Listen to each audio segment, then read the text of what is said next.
হেই বন্ধুরা, রহস্য ভরা রোমাঞ্চকর ভিডিও নিয়ে আমরা আবার আপনাদের সামনে হাজির হয়ে গেলাম।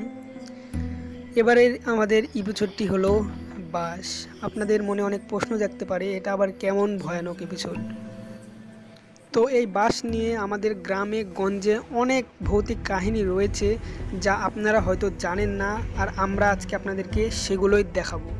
তো বন্ধুরা, আপনারা যখন রাস্তা দিয়ে যাবেন, সেটা দুপুরবেলা হোক এবং রাত্রেবেলা হোক, অবশ্যই খেয়াল করবেন যে বাসের ধার দিয়ে যাওয়ার সময় হঠাৎ করে প্রাকৃতিক নিয়মে কিংবা যে কোনো ভৌতিক কারণে বাস হেলে আপনার সামনে পড়ে বা পড়তে পারে বা ভবিষ্যতে পড়েছে, আপনি খেয়াল করেননি।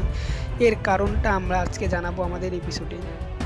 তো আপনার সামনে যদি হঠাৎ করে কোনো বাস পড়ে, তবে আপনার প্রথম যেটা করণীয়, আপনি বাসটাকে কখনোই টপকে চলে যাবেন না। যদি যান, তাহলে স্ক্রিনে দেখানো ছবির মতোই আপনাদের অবস্থা হবে বা হতে পারে। তো আপনারা অবশ্যই বাসটিকে পরীক্ষা করে নেবেন, এতে কোনো ভৌতিক কাহিনীও থাকতে পারে, যা আমরা গুগলে সার্চ দিয়ে দেখেছি, আপনারাও দেখতে পারেন।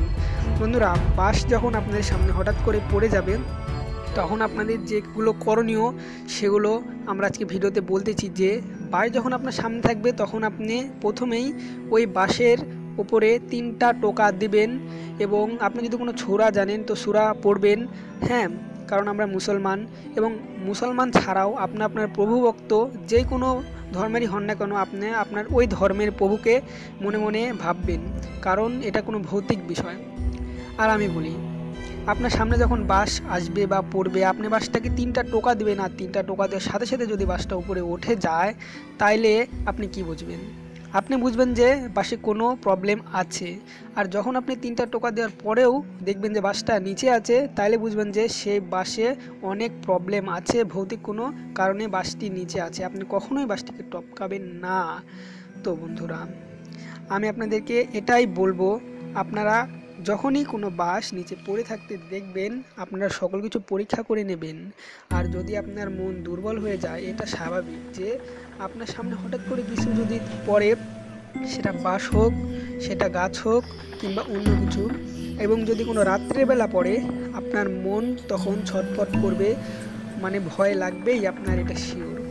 তবে আপনার প্রধান যেটা করণীয়, সেটা হলো আপনার প্রভুকে মনে রাখা। ঠিক আছে, মনে মনে প্রভুকে আপনি ভাবতে থাকবেন, এবং যথাসম্ভব সেই স্থান থেকে চলে যাওয়ার চেষ্টা করবেন।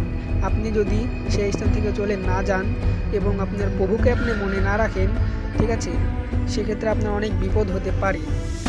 আর সঠিক সময়ে সঠিক পদক্ষেপ আপনাদেরকে গ্রহণ করতে হবে, কারণ আমাদের গ্রামে গঞ্জে নয়, বর্তমানে শহর সহ বিভিন্ন স্থানে এই প্রবলেমটা দেখা যায়, যে শুধু বাস না, অন্যান্য অনেক কিছু হঠাৎ করে রাত্রে আপনার সামনে চলে আসে।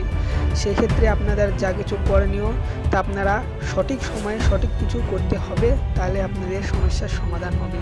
আমাদের পাশে থাকার জন্য ধন্যবাদ। আপনারা যদি নতুন দর্শক হয়ে থাকেন, অবশ্যই সাবস্ক্রাইব করে আমাদের পাশে থাকবেন নতুন রোমাঞ্চকর ভিডিও পাওয়ার জন্য। ধন্যবাদ।